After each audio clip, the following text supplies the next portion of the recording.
yaitu perhiasan yang ada di dalam ciptaan Allah. Dan yang kedua, kata Imam Al-Qurtubi, bahwa zina itu ada satu lagi, yaitu az-zina al-muktasabah, yaitu perhiasan keindahan yang memang diusahakan oleh manusia itu. Jadi misalnya kalau misalnya seorang laki-laki bagaimana menampilkan dirinya dengan indah agar bagus dilihat orang, maka dia memakai baju yang ngepas, bahkan memakai songkok yang pas begitu. Nanti kalau orang laki-laki kalau mau ke undangan itu biasanya orang Madura, sarung terbaiknya dipakai agar enak dilihat orang. Bahkan kalau saya melihat, kalau sudah mau rokok saja, ketika mau ke undangan, rokok yang paling mahal dibawa. Nah begitu, nanti ditaruh di depannya. Itu kan bagian dari kebaikan, keindahan yang ingin disampaikan, yang ingin ditunjukkan kepada orang lain. Jadi pada sisi penampilannya, model bajunya, bahkan kalau ibu-ibu warna lipstiknya, kalau orang pakai pacar bagaimana warna pacarnya, model rambutnya dan seterusnya, itu adalah bagian az-zinah al-muktasabah, kata Imam Al-Qurtubi.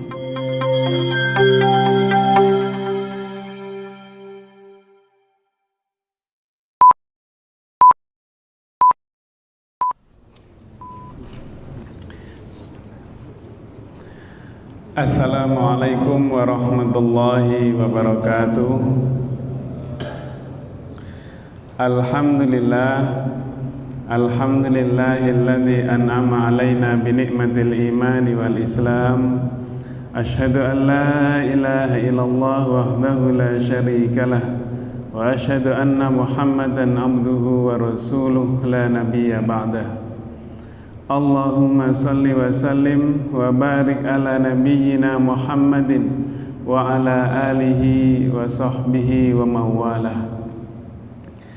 Qala Allah ta'ala fi kitabihil karim, a'udzu billahi minasy syaithanir rajim. Bismillahirrahmanirrahim. Inna ja'alna ma 'alal ardi zinatan laha linabluwahum ayyuhum ahsanu amala. Wa inna laja'iluna ma 'alaiha sa'idan jurza. Jamaah salat subuh yang dirahmati Allah, kita bersyukur bisa menjalankan salat subuh berjamaah, lalu bisa melanjutkan dengan taklim, dengan mengkaji bersama 1-2 ayat Al-Quran, sehingga apa yang kita lakukan ini menjadi renungan kita, menjadi pelajaran kita, sehingga kita menjalani hidup ini bisa menjadi lebih baik dan semakin dekat dengan Allah Subhanahu wa ta'ala. Orang bersyukur itu adalah sesuatu yang diusahakan oleh diri kita. Kenapa? Katanya Allah, inna hadainahu sabila imma syakira wa imma kafura. Jadi Allah, sesungguhnya kami, kata Allah, telah memberikan, menunjukkan jalannya kepada manusia. Tetapi pilihan bagi manusia, imma syakiran. Jadi seseorang mau bersyukur, wa imma kafura, atau dia akan mengkufuri nikmatnya. Itu sebuah pilihan bagi kita. Karena pilihan itulah maka sesungguhnya orang bersyukur itu tetap harus diusahakan setiap saat dan setiap waktu. Kalau belakangan barusan beberapa hari ini diperingati Hari Kesehatan Mental Sedunia, maka kemudian sesungguhnya orang yang bersyukur itu insya Allah sehatnya, mentalnya insya Allah lebih sehat daripada orang yang tidak bersyukur. Karena apa? Karena dia mungkin lebih bisa menerima keadaan yang ia jalani, ia lebih bisa menerima keadaan yang telah ditetapkan oleh Allah. Kenapa? Karena orang-orang sekarang ini hampir semua, banyak orang yang sakit diawali dari kesehatan mentalnya, dari pikirannya yang mungkin menjadi kecapean, kelelahan, atau mungkin dari hatinya yang sering kurang puas, yang sering ingin mengejar dunia terus yang luar biasa.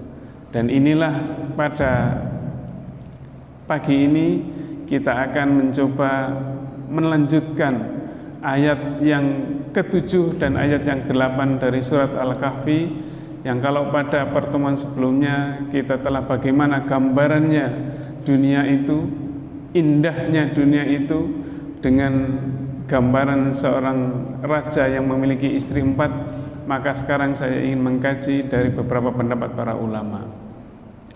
Ayat ini, inna ja'alna ma 'alal ardi zinatan laha linabluhum ayyuhum ahsanu amala.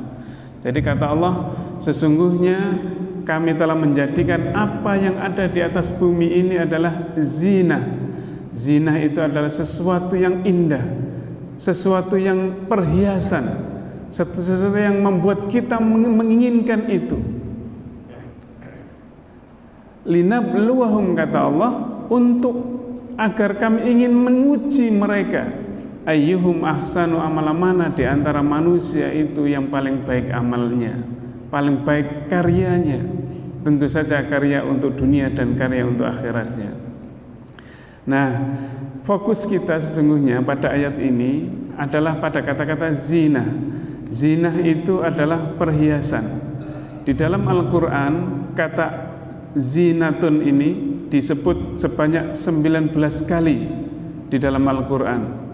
Kata ini berasal dari kata zayyana yuzayyinu zinatan. Jadi menghiasi, perhiasan dibuat indah, keindahan itu namanya zinatun. Jadi kalau sesuatu, kalau menurut Imam Ar-Raghib Al-Asfahani dalam kitabnya Al-Mufradat, itu mengatakan bahwa zina itu adalah sesuatu yang biasa menghiasi perempuan, katanya, baik itu berupa pakaiannya maupun berupa perhiasannya dan semacamnya, itu namanya zina. Tetapi kalau ditarik semuanya adalah segala macam kemegahan dan segala atribut dunia, itulah yang namanya zinatun, perhiasan, keindahan dunia di situ. Imam Al-Qurtubi dalam kitab Jami'ul Ahkamil Quran menyatakan bahwa zinatun, perhiasan itu ada 2 katanya, yaitu az-zinatul al-khalqiyah, yaitu perhiasan yang ciptaan Allah yang memang menempel dalam diri kita. Ada seseorang yang ganteng, ada seseorang yang cantik, ada yang kemudian seseorang yang memang badannya dibuat begitu bagus. Kalau laki-laki itu sogek kata orang Madura, tapi kalau perempuan itu langsing dan seterusnya, itu adalah bagian dari keindahan, kata Imam Al-Qurtubi, yaitu az-zinah al-khalqiyah, yaitu perhiasan yang ada di dalam ciptaan Allah. Dan yang kedua, kata Imam Al-Qurtubi, bahwa zina itu ada satu lagi, yaitu az-zinah al-muktasabah, yaitu perhiasan keindahan yang memang diusahakan oleh manusia itu. Jadi misalnya kalau misalnya seorang laki-laki bagaimana menampilkan dirinya dengan indah agar bagus dilihat orang, maka dia memakai baju yang ngepas, bahkan memakai songkok yang pas begitu. Nanti kalau orang laki-laki kalau mau ke undangan itu biasanya orang Madura, sarung terbaiknya dipakai agar enak dilihat orang. Bahkan kalau saya melihat, kalau sudah mau rokok saja, ketika mau ke undangan, rokok yang paling mahal dibawa. Nah begitu, nanti ditaruh di depannya. Itu kan bagian dari kebaikan, keindahan yang ingin disampaikan, yang ingin ditunjukkan kepada orang lain. Jadi pada sisi penampilannya, model bajunya, bahkan kalau ibu-ibu warna lipstiknya, kalau orang pakai pacar bagaimana warna pacarnya, model rambutnya dan seterusnya, itu adalah bagian az-zinah al-muktasabah, kata Imam Al-Qurtubi. Dalam konteks yang lain, ada yang mengatakan zinatun itu, perhiasan itu, ada bahwa itu adalah sungai-sungai, itu juga bagian dari perhiasan dunia. Lalu ada kemudian misalnya Syekh Wahbah Az-Zuhaili dalam tafsir mengatakan bahwa yang termasuk zina atau perhiasan dunia itu adalah perumahan dan kesenangan-kesenangan dan segala sesuatu yang memikat, itulah namanya zina atau perhiasan. Dengan demikian, kalau boleh disimpulkan bahwa sesungguhnya yang namanya zina, perhiasan, itu adalah perhiasan dunia, itu adalah semua yang ada di dunia ini dengan segala kenikmatan yang dihamparkan oleh Allah kepada manusia, yang di dalam pandangan manusia itu menjadi indah, menjadi mengenakkan, sehingga manusia itu punya kecenderungan untuk ingin meraihnya. Itulah zinatun. Jadi kalau sudah demikian, maka keindahan-keindahan, kenikmatan-kenikmatan itulah yang oleh Allah ingin diujikan kepada manusia, dan sampai di mana tingkat kebaikan amal manusia dan kekuatan iman manusia ketika menghadapi keindahan dunia itu. Kalau misalnya ada cerita dari seorang Ibnu Hajar al-Asqalani. Ibnu Hajar al-Asqalani itu adalah seorang ulama yang luar biasa. Dia awalnya, kalau dari ceritanya, itu adalah seorang santri yang sudah putus asa mau pulang. Ketika sudah mondok bertahun-tahun nggak pinter-pinter dibandingkan teman-temannya, maka dia akhirnya pulang. Tetapi ketika di tengah jalan dia kehujanan, berteduh di gua. Lalu kemudian dia memperhatikan tetesan air di pintu gua itu. Lalu kemudian dia melihat betapa air yang lembut itu ternyata bisa melubangi batu padas yang keras. Maka kemudian dikembali lagi ke pesantrennya, ke madrasahnya, lalu dia meneruskan. Di kemudian hari ketika menjadi ulama besar, dia mendapatkan julukan Ibnu Hajar al-Asqalani. Ibnu Hajar adalah anak dari batu. Kenapa? Terinspirasi dari lubangnya batu yang ditetesi air hujan yang lembut itu. Nah, Ibnu Hajar al-Asqalani ketika sudah menjadi ulama besar, suatu saat dia berjalan-jalan di tengah pasar. Apa yang dilakukan? Dia menunjukkan pakaian yang paling mewahnya. Dia dengan kemegahannya, dia sengaja memakai itu. Lalu kemudian ketika di tengah pasar ada seorang Yahudi. Seorang Yahudi ini menjual minyak. Kalau misalnya minyak panas itu mungkin bisa minyak goreng, tapi juga bisa minyak tanah yang dipakai orang-orang lain. Maka kemudian si Yahudi ini mengatakan, wahai Syekh, bukankah Rasulmu itu mengatakan bahwa dunia ini adalah penjara bagimu dan ini menjadi surga bagi orang-orang kafir? Tetapi mengapa engkau memakai baju yang begitu mewah? Katanya si Yahudi itu. Sementara saya ini, katanya, seorang yang tidak Muslim seperti engkau, tetapi baju saya compang-camping, kotor dengan minyak ini. Maka katanya Imam Ibnu Hajar al-Asqalani mengatakan, ana bin nisbati lima a'addallahu li fil akhirah minan na'im ka'annil an fis sijin. Jadi kalau misalnya Rasulullah bersabda, ad-dunya sijnul mu'min wa jannatul kafir, maka ketika Rasul mengatakan bahwa sesungguhnya dunia ini adalah penjara bagi orang-orang kafir, bagi orang-orang mukmin, dan kemudian merupakan surga bagi orang-orang kafir, maka katanya Ibnu Hajar al-Asqalani, sesungguhnya seandainya saya ini dilihat dari janji Allah yang diberikan kepada seorang mukmin di akhirat nanti dengan kenikmatan yang ada, maka sesungguhnya dibandingkan dengan kehidupan dunia, maka sesungguhnya dunia ini adalah penjara bagi orang mukmin. Karena apa? Karena kenikmatannya jauh lebih besar dari kenikmatan yang dijanjikan oleh Allah di hari akhir nanti. Sementara kamu, katanya Ibnu Hajar al-Asqalani, kamu seandainya dilihat dari apa yang dijanjikan Allah di hari akhir dengan azabnya yang pedih, maka sesungguhnya ka'annaka fi jannatin, maka kamu itu seperti di surga saja sekarang ini. Kenikmatannya sedikit, tetapi nanti dibandingkan di akhirat nanti yang azabnya yang cukup pedih. Ketika menjelaskan ini, maka si Yahudi itu fa'aslamal Yahudi, maka kemudian si Yahudi itu kemudian masuk Islam, mengikuti apa yang disampaikan oleh Ibnu Hajar al-Asqalani. Di dalam riwayat lain mungkin kita juga pernah mendengar, nanti kata Rasulullah, ketika di hari akhir nanti ada seorang kafir yang selama hidup di dunia itu merasakan nikmat terus, hampir tidak pernah merasakan kesedihan dan ketidakenaan. Maka kemudian pada saat pertama dicelupkan ke dalam neraka, lalu kemudian diangkat, lalu ditanyain oleh Allah, pernahkah kamu merasakan kenikmatan? Katanya Allah kepada orang kafir itu. Maka dia mengatakan, demi Allah, saya tidak pernah merasakan kenikmatan sama sekali, mulai dari dunia sampai di akhirat. Itu katanya, karena baru dicelupkan ke dalam neraka. Maka kemudian yang satunya, diambillah seorang mukmin yang selama hidup di dunia isinya hanya kesedihan, kesengsaraan, tetapi dia tetap beriman kepada Allah. Maka dimasukkan ke dalam surga, lalu diambil lagi. Setelah itu ditanya oleh Allah, pernahkah kamu merasakan kesedihan? Pernahkah kamu merasakan kesengsaraan dan ketidaknikmatan?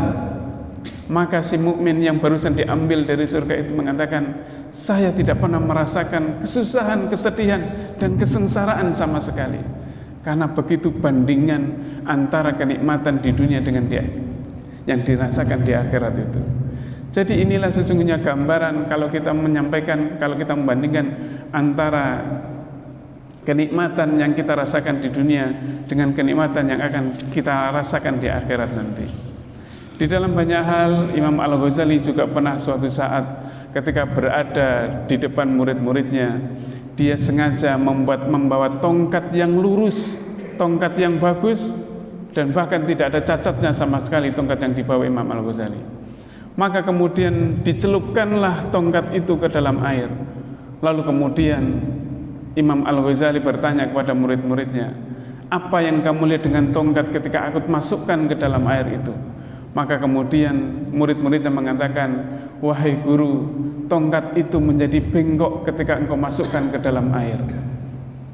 Ketika masukkan, maka kemudian Imam Al-Ghazali mengatakan, maka itulah gambaran dunia yang kalian inginkan itu. Dunia itu luar biasa indahnya, luar biasa bagusnya. Tetapi ketika itu tidak hati-hati, maka itu sesungguhnya akan membengkokkan hatinya manusia.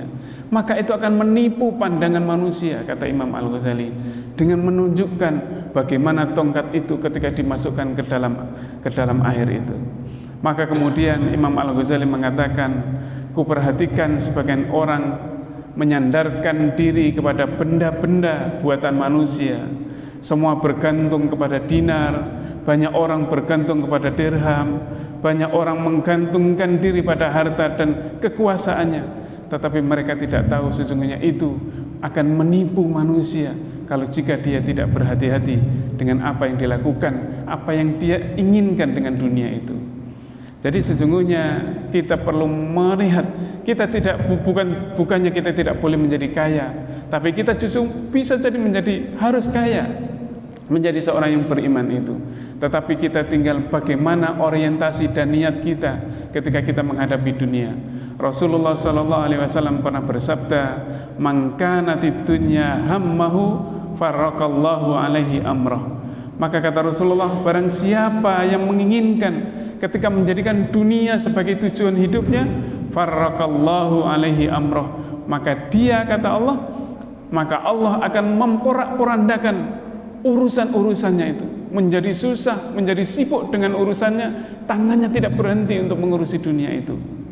Wa ja'ala faqrahu baina ainaihi, kata Allah, kata Rasulullah.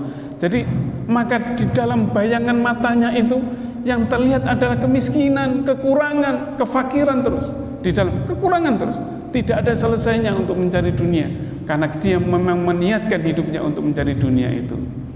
Walam ya'tihi minat dunya illa ma kutiba lahu. Padahal kata Rasulullah, tidak ada yang bisa didapatkan darinya kecuali apa yang telah ditetapkan Allah kepadanya. Dan sebaliknya, wa man kanatil akhiratu niyatuhu jama'allahu lahu amrah. Maka kemudian barang siapa yang menginginkan, yang meniatkan hidupnya itu untuk kehidupan akhirat, jama'alahu lahu amrah, jama'allahu lahu amrah, maka Allah akan mengumpulkan semua perkaranya menjadi mudah. Jadi seperti sebuah motivasi, kalau kita punya keinginan yang luar biasa terhadap sesuatu, punya kebaikan, maka semuanya akan ikut membantu kita. Alam semesta akan mendukung kita, akan membuat kita, memudahkan kita. wa ja'ala ghinahu fi qalbi, dan orang yang menjadikan akhirat sebagai tujuannya, maka Allah akan menjadikan kaya di dalam hatinya. Wa atathud dunya, maka dunia itu akan datang kepadanya. Wa hiya raghimah, dan ia datang dengan penuh hina-dina di hadapannya.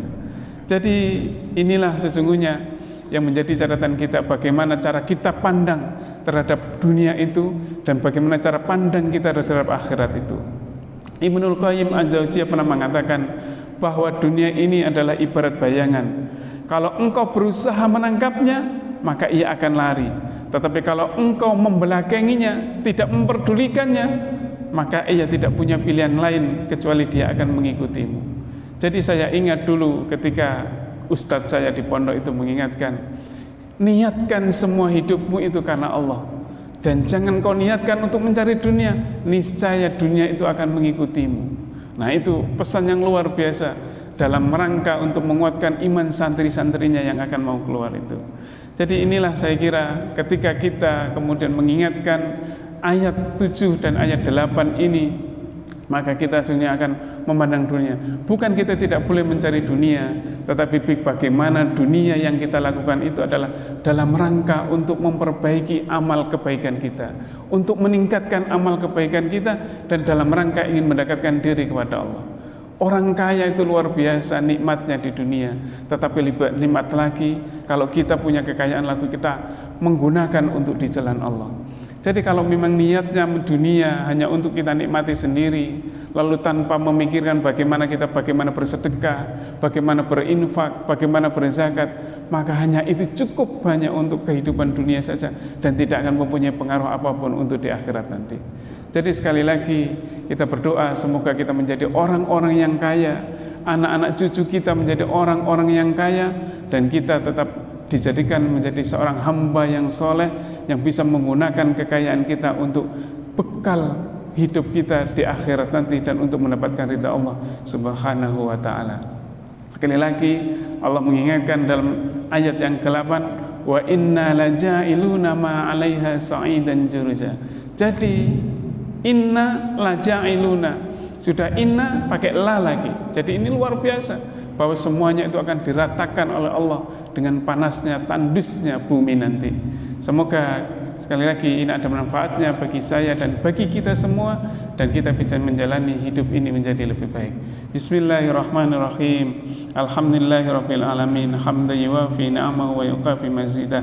Ya Rabbana lakal hamdu kama yanbaghi li jalali wajhikal karimi wa 'azimi sultanik. Allahumma salli wa sallim wa barik ala nabiyyina Muhammadin wa ala alihi wa sahbihi ajma'in. Ya Razzaq ya dzal quwwatil matin, urzuqna wa dzurriyyatina rizqan halalan thayyiban katsiran mubaraka. Ya Razzaq ya dzal quwwatil matin, urzuqna wa dzurriyyatina rizqan halalan thayyiban katsiran mubaraka. Ya Razzaq ya dzal quwwatil matin, urzuqna wa dzurriyyatina rizqan halalan thayyiban katsiran mubaraka. Rabbana hab lana min azwajina wa dzurriyyatina qurrata a'yun waj'alna lil muttaqina imama. Rabbana atina fid dunya hasanah wa fil akhirati hasanah wa qina adzabannar. Subhana rabbika rabbil izzati amma yasifun wa salamun alal mursalin walhamdulillahi rabbil alamin. Subhanakallahumma wa bihamdika asyhadu an la ilaha illa anta astaghfiruka wa atubu ilaik. Wassalamualaikum warahmatullahi wabarakatuh.